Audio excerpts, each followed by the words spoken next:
2:00 na nga ng madaling araw at nagki-crave ako ng samyang noodles. Sakto, may in-order nga pala ako sa TikTok shop and madami na to guys, yung samyang noodles buldak ramen nila. Actually, matagal na to nasa FYP ko and nakikurious ako ano man lasa nito. First time ko din gagamitin tong Korean stainless golden pot. O lang ba yung natatakam every time na nanonood ng K-drama? Madaling araw na to, 'di ba? Kakain talaga tayo ng samyang. So sobrang simple lang magluto nito, guys. Lagyan niyo lang ng water, tapos milk, tas yung powder tsaka cheese.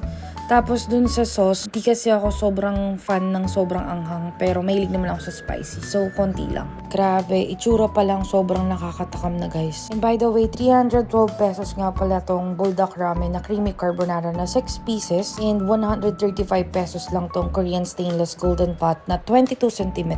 Kasyang-kasya talaga yung isang pack ng noodles dito. Nandito na tayo sa exciting part guys. Ay, natatakam na